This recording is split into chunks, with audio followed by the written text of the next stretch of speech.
Olá, sejam todos bem-vindos a mais uma aula de LP1. Eu sou o professor Leonardo Soares e hoje nós vamos tratar sobre encapsulamento. Nós já vimos o conceito de encapsulamento quando vimos 4 pilares da programação orientada a objeto em uma das aulas anteriores. Hoje vamos ficar especificamente com encapsulamento, que não é nada mais do que limitar o que a classe fornece de informação sobre ela para o mundo exterior, para as outras classes que compõem o sistema, o minimundo do sistema ali.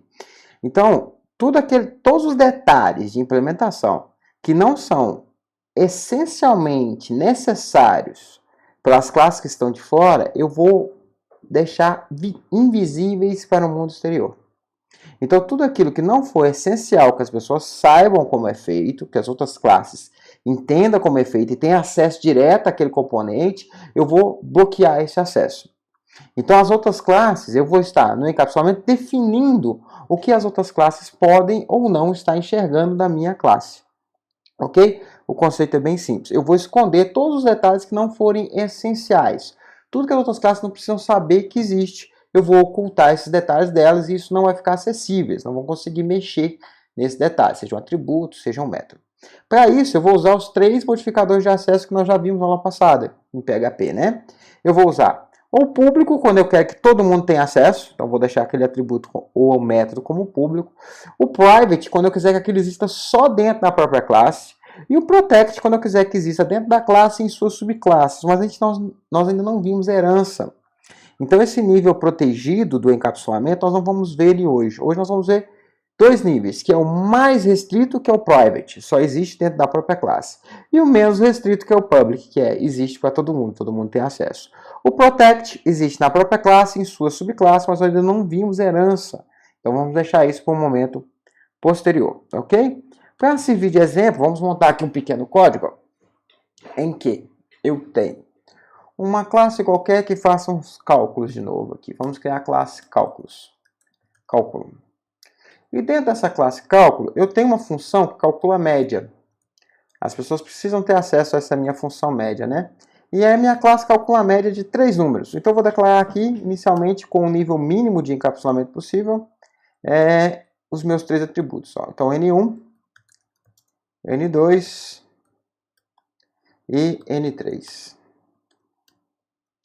Ok?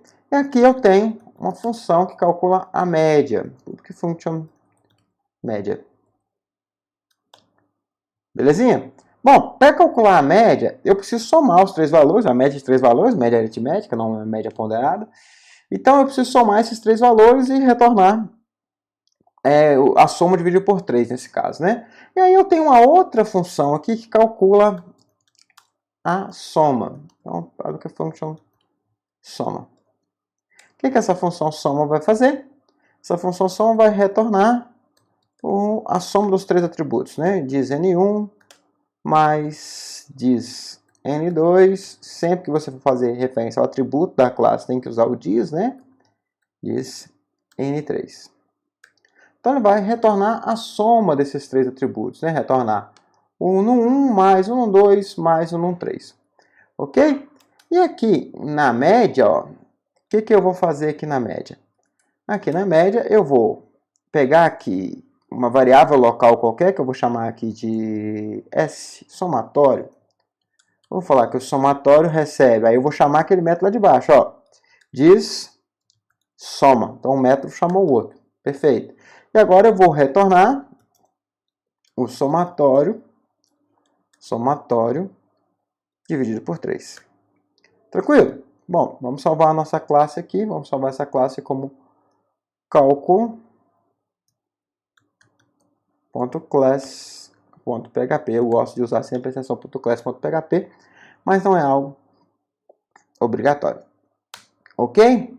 Bom, o que acontece? Está tudo público. Então as outras classes têm acesso aos 3 atributos, podem mexer neles. Qualquer um que criar um objeto pode mexer nesses 3 atributos. E pode usar essas 2 funções, tanto a função de soma quanto a função de média. Mas pense que o objetivo da minha classe é calcular a média. Minha classe não tem como objetivo fornecer interfaces, fornecer caminhos para que se calcule a soma e a média. A ideia da minha classe é fornecer uma interface para calcular a média, apenas a média. Então, esse método soma, ele não é necessário para quem está de fora. Quem está usando a minha classe não precisa conhecer esse método soma, não precisa ter acesso a ele. Esse método soma é necessário para o funcionamento interno da minha classe. Então esse método soma, ele só pode ser usado dentro da minha própria classe. Então eu vou encapsular ele, vou colocar ele como sendo privado. O que isso acontece? Qual que eu vou definir aqui? Ó, o N1, N2 e o N3, todo mundo tem acesso. O encapsulamento dele é o menos protegido possível. O média também. Agora, o soma só pode ser usado dentro dessa própria classe. Então, se eu criar um outro arquivo aqui, ó, vamos criar um arquivo aqui, vamos chamar de processa.php, né? E digamos que esse processa.php, deixa eu salvar ele aqui, ó. Processa.php. Esse processa.php, ele quer criar um objeto de cálculo. Então, vamos incluir a nossa classe cálculo lá, né? Cálculo.class.php.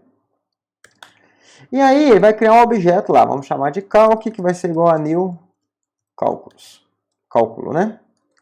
Bom, vamos dar valor aqui para os três. Vamos colocar o valor aqui, depois já tem um formuláriozinho pronto para a gente testar e tal, mas vamos só fazer assim de cabeça, ó.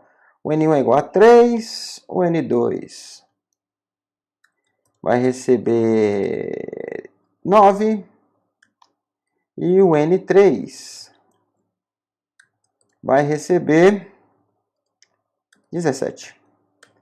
E eu vou mandar ele imprimir aqui, ó, echo média, e vou mandar ele imprimir ali, ó, nosso método média, o retorno do nosso método média, né? Bom, perfeito, ele vai imprimir lá pra gente. E eu vou tentar acessar o método soma, ó. Vou tentar acessar o método soma. Vou colocar um BR aqui só para ficar na mesma língua. Isso aqui vai dar erro, né? Mas vamos lá. Calque no seu campo soma.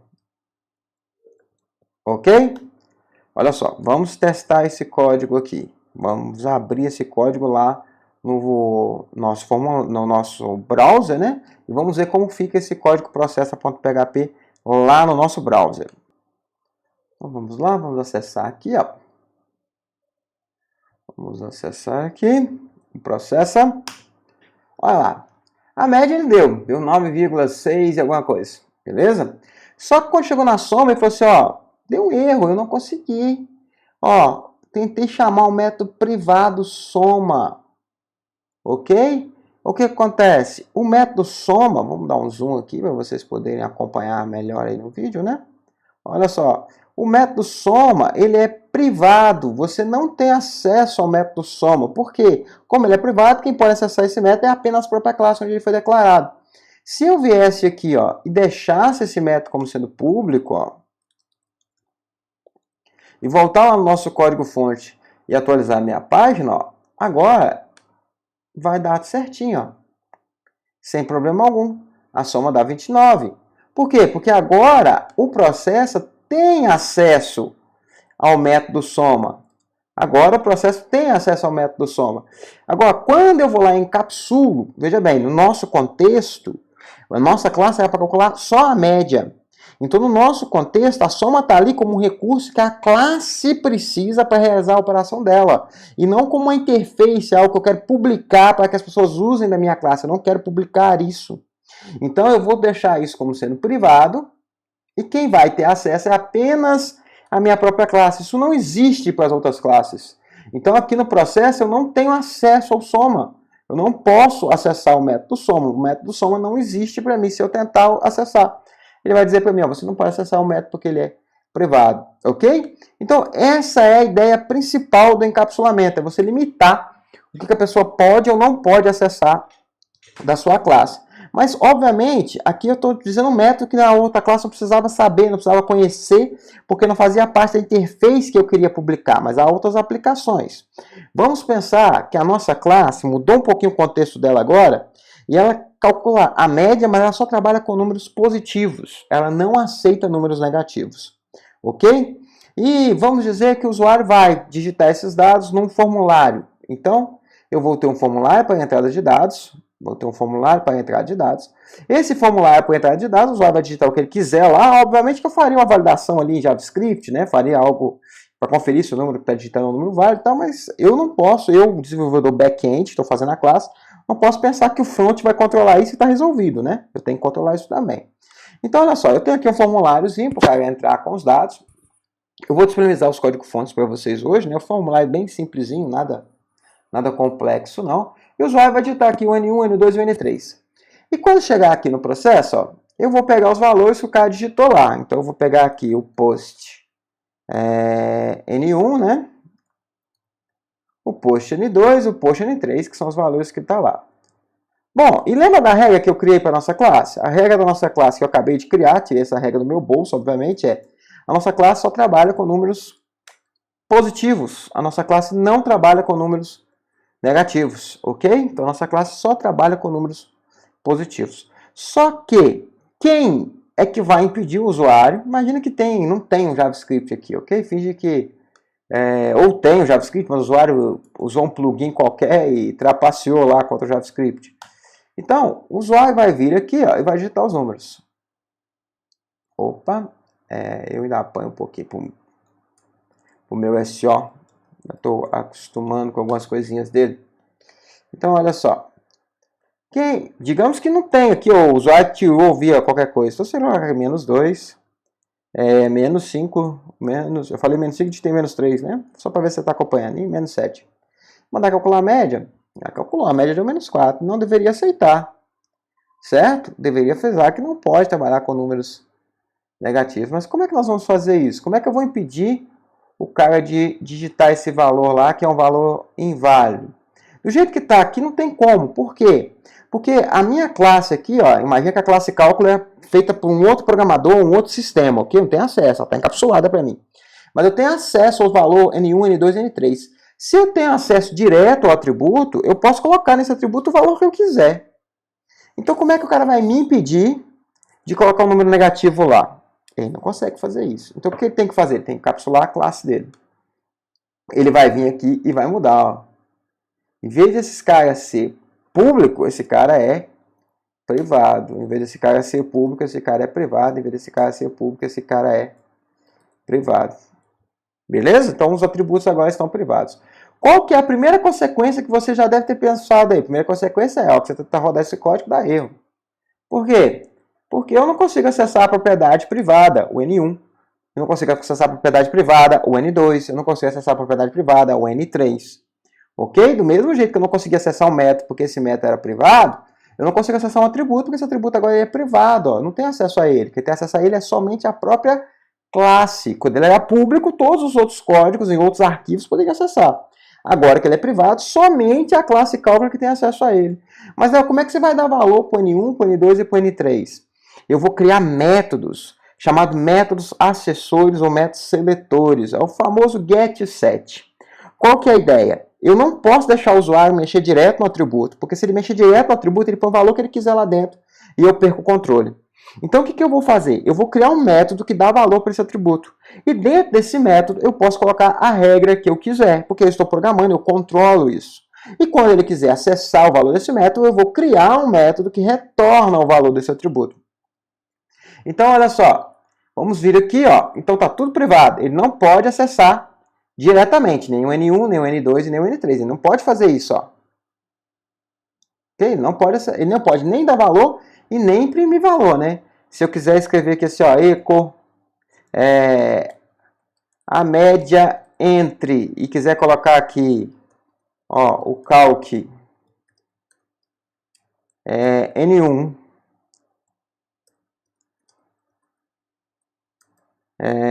o N2 e o N3, se eu quiser fazer isso aqui, ó, também não posso. Eu não posso nem dar valor e nem consultar esse valor de forma direta. E N3 vamos colocar uns 2 pontos aqui, vamos juntar isso aqui tudo numa linha só. Vai ficar aí bonitinho assim, ó. Né? Vamos quebrar a minha linha aqui para ficar legível para vocês aí, né? Então, olha só. A média entre N1, N2 e N3 esse código aqui dá errado também, porque eu não tenho acesso nem para dar valor, ele é privado, e nem para ler o valor, ele é privado. Então, eu posso nem dar valor e nem acessar o valor. Então eu preciso agora criar métodos que me permitam fazer essas operações, porque essa operação ela é necessária. Eu preciso dar um valor, mas eu não posso deixar o valor liberado, porque a pessoa poderia ir lá e colocar qualquer valor lá dentro. Então eu preciso limitar quem é que vai pôr o valor lá dentro. Então eu vou criar os métodos acessórios. O que são os métodos acessórios? Os getters e setters. Eu vou criar um método aqui, ó, chamado public function. Veja que o método é público, para outra classe ter acesso, outro arquivo ter acesso. Vou chamar aqui de setN1. Os métodos que com o nome começar com set são métodos que dão valor aos atributos. A ideia desse método é, eu vou dar um valor para esse método, e esse método vai jogar esse valor no atributo que vem depois do setter, no N1 aqui, ó. Obviamente que se eu vou dar um valor para N1, eu preciso receber o valor aqui, né? Vamos chamar aqui de V. Ok? Poderia chamar de N1 também, não tem problema nenhum. Professor, mas ficou o mesmo nome de cima. Isso aqui é um atributo da classe. Isso aqui é um parâmetro do método. São coisas diferentes. Não tem problema coisas diferentes ter o mesmo nome, não. Então, olha só. Qual que é a regra que eu tenho? Então, se o valor de N1, quem que é esse N1 que eu estou escrevendo? Só o N1. É o parâmetro do método. Porque se eu estivesse falando do atributo da classe, eu tinha que escrever dis antes. Lembram disso? Para falar do atributo da classe, eu tenho que escrever dis antes. Então, quando eu escrevi só N1, é esse N1 que está aqui. Ó. É o parâmetro do método, é a variável local. Ok? Então, se o N1 for maior do que 0, ok? A gente falou números positivos, então vamos pôr maior ou igual a 0. 0 não é um número negativo. Depende da regra, né? Ó, então, se o N1 for maior ou igual a 0, então, o dis N1 pode receber o valor de N1. Agora, se não for, aí aqui a gente ainda não viu o tratamento de erros, né? Mas aqui o ideal é que eu lançasse uma exceção para o usuário ficar sabendo que ele cometeu um gafe, que ele fez algo errado, né? Então eu teria que lançar um erro, mas a gente não viu ainda o tratamento de erro, vamos ver um pouco mais à frente. Então, como a gente ainda não viu isso, vamos fazer o seguinte, se não puder, eu vou pôr o valor mínimo que ele pode ter.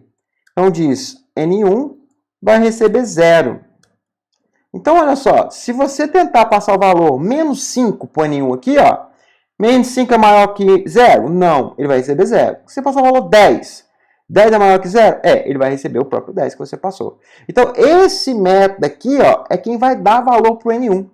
Então, quando eu vier aqui, em vez de eu usar calc N1, ó, eu vou usar calc setN1 e vou passar o valor do N1 aqui, ó. Então, eu vou pegar o que o cara digitou no formulário, vou passar para cá, e esse valor vai lá para dentro do N1. Tranquilo? Muito bem.